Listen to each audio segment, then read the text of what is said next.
Bonjour Solène, Bonjour. Nous sommes sur Je suis les 3 fois, osons la guérison. Et alors là, tu me fais super plaisir parce que tu ramènes du plantain.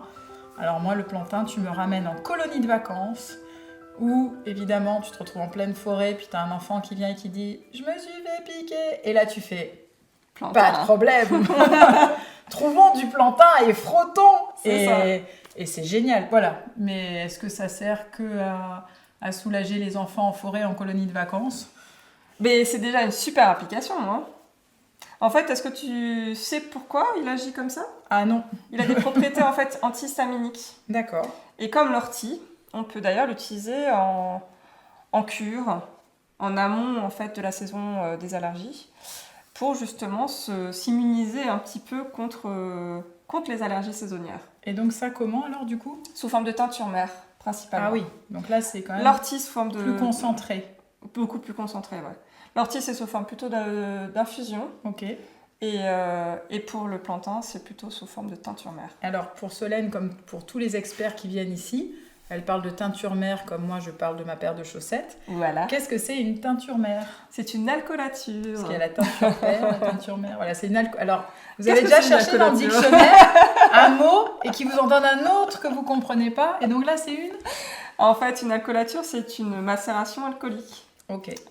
Macération alcoolique, c'est donc une macération. On laisse infuser pendant longtemps des feuilles de plantain dans de l'alcool.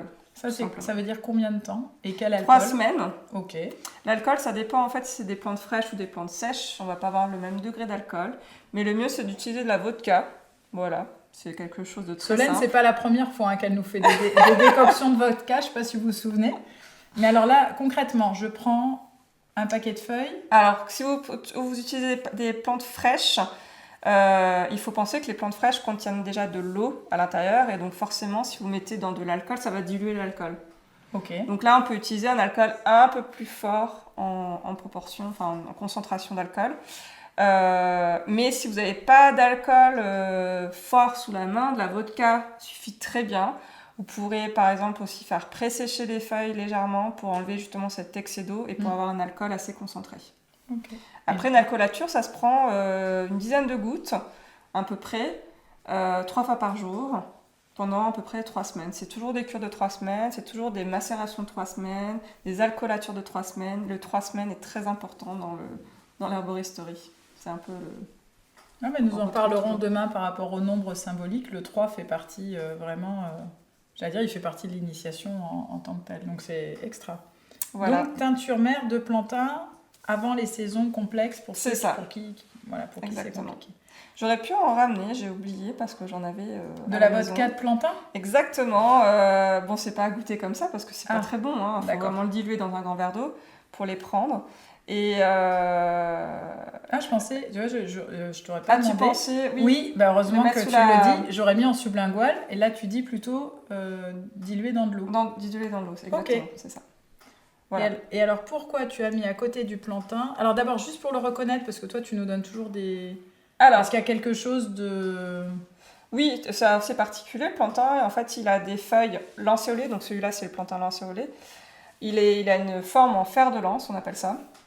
Et il a pour caractéristique d'avoir des nervures parallèles. Oui, complètement. Voilà. Après, il y a plein de plantes qui ont des nervures parallèles, hein. Mais cette plante est caractéristique aussi parce que, donc là, j'ai pas pris l'inflorescence, mais elle forme des inflorescences en épis. Quand on était petit, moi, je faisais des catapultes avec ces inflorescences-là. Peut-être que ça te parle. Non, ça te parle pas? Non, j'ai raté les catapultes, mais il est jamais trop tard, si j'ai bien compris. Je suis prête à me renouveler et à essayer les catapultes. C'est quand le temps des catapultes? C'est au printemps. Printemps. Voilà, printemps-été. Voilà, tu vas pouvoir en trouver. Ça me dit quelque chose quand même. Le plantain est également comestible et ce qu'on mange, ce sont les feuilles et également ses inflorescences en bouton, donc avant qu'elles commencent à fleurir. Pas de faux amis? Il peut y avoir des faux amis. Par exemple, un peu plus large. Le plantain peut être large. Il peut être beaucoup plus large. Voilà. Enfin, moi, j'ai souvenir de plantain, mais les colos, c'était dans les Vosges, donc forcément... En fait, il y a plusieurs types de plantain. Il y a le plantain, le grand plantain, le plantain moyen, le plantain corne de cerf. Mais ils ont tous pour caractéristique d'avoir ces nervures parallèles. Et en effet, certains plantains ont des feuilles un peu plus grosses. Tout à fait. Mais toutes du plantain, donc tout ce que tu dis pour le peut plantain. être aussi utilisé de la même manière, exactement. Par contre, en effet, il y a d'autres plantes qui ont ces nervures parallèles, donc il ne faut pas se fier seulement à ça, à cette caractéristique-là. Il faut vraiment avoir l'entièreté du plantain. Donc, il faut bien se rendre compte de ces inflorescences, essayer de les chercher. On remarque que le plantain a des petits poils. Oui, derrière, j'allais dire, c'est duveteux. En général, les plantes qui ont des nervures parallèles ne font pas du tout partie de la même famille et n'ont pas de poils. Donc voilà, ça peut être aussi un indice. Ok. Et alors, vraiment, je ne comprends pas pourquoi tu as mis au milieu de la table du psyllium à côté du plantain. Alors là, et mystère. Ouais. Alors le psyllium, en fait, ce qui est intéressant, c'est que justement, dans cette inflorescence en épi, une fois que l'inflorescence a terminé, on se retrouve avec des graines. Et dans ces graines, il y a un tégument. Le tégument, c'est l'enveloppe qui recouvre la graine. Et en fait, le psyllium, c'est le tégument. Le tégument d'un type de plantain, c'est pas ce plantain-là, ça s'appelle le plantain des Indes. Ça veut dire que même si j'ai ce plantain dans mon jardin, je ne peux pas prendre... Alors tu peux si tu as envie, c'est très long, très laborieux, parce qu'en fait, c'est pas le plantain lancéolé qu'on retrouve ici, ne produit pas énormément de psyllium en soi. Donc c'est vraiment une culture particulière pour pouvoir justement récupérer le maximum de ce psyllium. Et ça sert à quoi donc ? Alors le psyllium, très très bon. J'ai une petite idée, mais je veux bien savoir. Très très bon pour la santé, très riche en mucilage. Le mucilage, c'est un polymère de sucre qui gonfle au contact de l'eau. Et en fait, c'est cette propriété-là qu'on va vraiment récupérer chez le psyllium. Quand on mélange le psyllium avec de l'eau, on pourrait faire la petite expérience si on voulait. C'est collant. C'est collant, ça gonfle tout de suite. Ouais. D'ailleurs, il faut attendre 5 minutes avant de l'ingérer parce que sinon ça peut gonfler dans votre œsophage et ça peut bloquer le transit, donc c'est pas terrible. Donc il faut quand même bien attendre que ça gonfle et que ça prenne en volume. Ça peut être un super coupe-faim, voilà, pour les gens qui ont envie de maigrir, mais c'est pas pour ça qu'on l'utilise réellement, mais ça peut être aussi une application. Dû au fait qu'il Moi je l'ai pas fait exprès parce que je devais faire une hydrothérapie du côlon et donc je devais prendre du psyllium, mais j'avais pas cette notion que ça peut gonfler. Ah, ouais. Et j'étais toute fière de moi parce que je me dis tiens c'est marrant, j'ai pas faim en ce moment. En fait j'avais pas compris que c'est le psyllium qui me remplissait alors que j'avais pris un verre, ça me paraissait pas énorme et j'ai su après que il gonfle quoi. Même à la fin. Moi j'ai remué, je l'ai pris. Exactement. Donc j'ai testé. T'as eu de la chance. Expérience. De pas avoir, Non, c'est bien. Je suis ravie. Sur 3 jours, j'ai pas eu ça. Mais par contre, du coup, tu l'utilises pourquoi, toi, alors ? Alors, quand j'ai un problème de transit, par exemple, que je me sens un peu... en fait, parce que le mucilage est une fibre soluble très intéressante pour la flore bactérienne.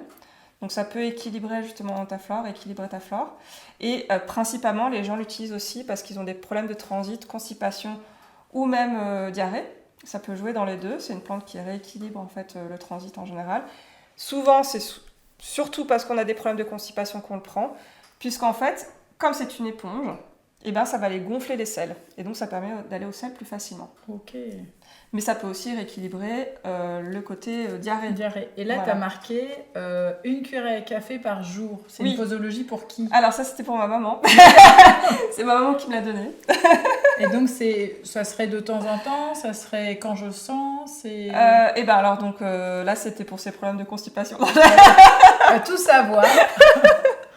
Et en effet, elle a fait une petite cure de... je le rappelle au passage avec Solène, mais comment tu vas, ça vient originellement de comment tu vas à la selle. Donc, c'est vrai que s'intéresser aux matières fécales, il n'y a rien de grave. Je sais que dans notre société, ça devient un tabou absolu. Alors que ça nous permet de voir comment nous allons, quoi. Qu'est-ce qui se passe et comment j'ai digéré les événements de la vie, quoi. Exactement. D'ailleurs, il faut aller aux selles tous les jours, on dit, pour être en bonne santé. Tout à fait. Voilà. Si on n'y va pas, c'est qu'il y a un problème. Bon psyllium à tous. Je vais mettre la photo pour que vous ayez le nom exact. Psyllium. Et je vous souhaite de pouvoir répondre toujours à cette question « Comment ça va ?» avec joie. Merci beaucoup. À bientôt, Solène. À bientôt. Sur Je suis née 3 fois. Bonus. Le psyllium, un bon coup de balai intestinal.